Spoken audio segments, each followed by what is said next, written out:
Canada के प्रधानमंत्री और खालिस्तानियों का बचाव करने वाले जस्टिन ट्रूडो अपनी हरकतों से बाज नहीं आ रहे। उन्होंने एक बार फिर भारत के खिलाफ जहर उगला है। ट्रूडो ने एक बार फिर से दोनों देशों के बीच रिश्तों में आई कड़वाहट के लिए भारत को जिम्मेदार कहा है। ट्रूडो ने कहा कि कनाडा ने कभी भी कानूनों के परे या मनगढ़ंत आरोप नहीं लगाया है और आज भी भारत के साथ रचनात्मक रूप से काम कर रहा है। ट्रूडो ने भारत सरकार पर सीधे सीधे कानूनों को तोड़कर काम करने का इल्जाम लगाया। साथ ही ये भी कहा कि उनकी सरकार भारत के साथ कोई लड़ाई या रिश्तों में कड़वाहट नहीं चाहती, बल्कि मिलकर काम करना चाहती है। जस्टिन ट्रूडो ने फिर से भारत पर वियना कन्वेंशन के उल्लंघन का आरोप दोहराया।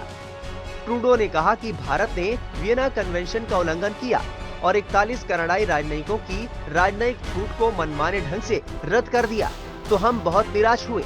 इसके बारे में हमारे दृष्टिकोण से सोचें। अगर कोई देश ये निर्णय ले सकता है कि दूसरे देश के राजनयिक अब सुरक्षित नहीं हैं, तो ये अंतर्राष्ट्रीय संबंधों को और अधिक खतरनाक और अधिक गंभीर बनाता है।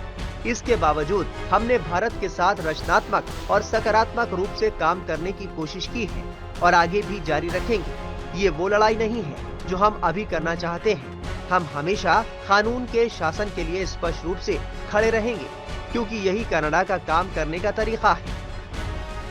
ट्रूडो ने खालिस्तानी आतंकी हरदीप सिंह निज्जर की हत्या में भारत का हाथ होने के अपने आरोपों पर कहा कि जब हमें एक कनाडाई नागरिक की हत्या में भारत सरकार के एजेंट शामिल होने की बात का पता चला, हमारे पास ये मानने के गंभीर कारण है कि भारत सरकार के एजेंट उनकी हत्या में शामिल हो सकते हैं।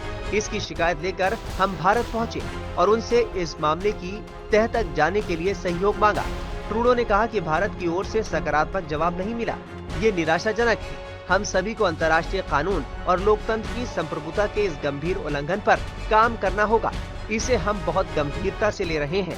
हम सभी भागीदारों के साथ काम कर रहे हैं और जांच एजेंसियां अपना काम करना जारी रखेंगी। बता दें कि भारत आतंकी निज्जर के कनाडा को लेकर आरोपों पर अपनी सफाई पहले ही दे चुका है। भारत का कहना है कि कनाडा के आरोप सरासर बेबुनियाद है। सितंबर महीने से ही कनाडा और भारत के संबंध तनावपूर्ण चल रहे हैं। आतंकी निज्जर की हत्या में भारत की भूमिका बताने के कनाडा के आरोपों को भारत ने खारिज कर दिया है। बाद में कनाडा ने हत्या में रोल होने का आरोप लगाते हुए एक भारतीय राजनयिक को निष्कासित कर दिया। भारत ने भी राजनयिक उपस्थिति बरकरार करने की बात करते हुए कड़ी जवाबी कार्रवाई की। तब से भारत और कनाडा के बीच राजनयिक संबंध तनावपूर्ण बने हुए हैं। भारत का साफ तौर पर कहना है कि कनाडा खालिस्तानियों को संरक्षण दे रहा है और तमाम सबूतों के बावजूद कोई ठोस कार्रवाई नहीं कर रहा। टाइम्स नाउ भारत डिजिटल की रिपोर्ट।